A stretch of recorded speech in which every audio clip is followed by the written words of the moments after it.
Niko hapa mtazamaji kuendelea kukujuza yale yote yanayojiri katika anga za kimataifa, na bado tunaangazia mvutano kati ya Irani pamoja na Marekani. Nimekuripotia taarifa hapo kuhusu kile ambacho rais wa Marekani Donald Trump alikijibu juu ya majibu ya Irani katika pendekezo la Marekani ambalo Irani iliwasilisha majibu moja kwa moja kwenda kwa mpatanishi Pakistan. Trump akajibu akasema kwamba amesoma na amepitia kuanzia mwanzo hadi mwisho, lakini hajakubaliana na majibu ya Irani katika majibu yake ya pendekezo la Marekani la kusitisha vita. Sasa Irani kupitia chanzo kutoka nchini humo kimejibu kwa ukali baada ya Donald Trump kukosoa majibu ya Teherani kuhusu pendekezo la Marekani la kusitisha mvutano wa vita. Kwa mujibu wa shirika la habari la Tasnim lililonukuu chanzo chenye taarifa kuhusu mazungumzo hayo, Irani imesema haiandai mapendekezo kwa ajili ya kumridhisha Trump wala kupata idhini kutoka Washington.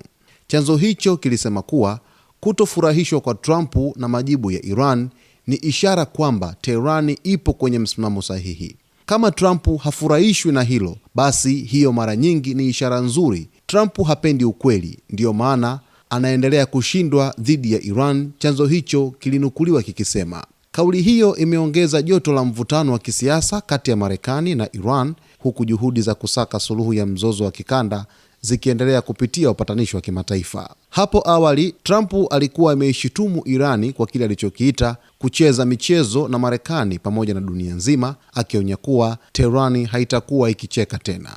Mvutano huo unaendelea kuvutia hisia za mataifa mbalimbali duniani, huku kukiwa na hofu ya kuongezeka kwa mgogoro mkubwa zaidi Mashariki ya Kati.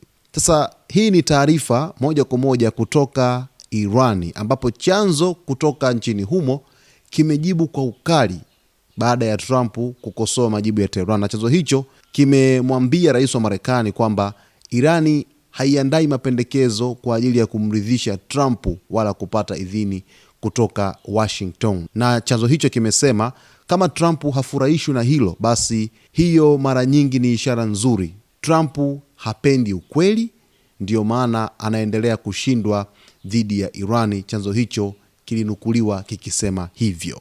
Sasa hapa kuna mvutano mkubwa kwamba kile ambacho Irani wanakiandaa moja kwa moja kwenda kwa Marekani, Marekani inakataa kabisa, haikubaliani na mapendekezo au majibu ya Irani moja kwa moja. Na jambo hili linaibua sintofahamu kubwa na tafrani kutokana na hali halisi ambayo inaendelea katika Mashariki ya Kati kwa ujumla. Kama rais wa Marekani Donald Trump amezungumza hapa kwamba hajakubaliana na kile ambacho Irani imekijibu katika pendekezo la Marekani kupitia upatanishi wa Pakistan, na Irani kupitia chanzo hicho wameeleza wazi kwamba kama Trump hakubaliani na hilo, basi ni wazi kwamba Trump hapendi ukweli na Irani haifanyi mambo kwa shinikizo la Marekani au kupata idhini kutoka Washington moja kwa moja. Ni mvutano unaoendelea baina ya Marekani pamoja na Iran kwa hivi sasa, wote wakikinzana juu ya makubaliano ya kusitisha mgogoro wao wa muda mrefu ambao umeathiri kwa kiasi kikubwa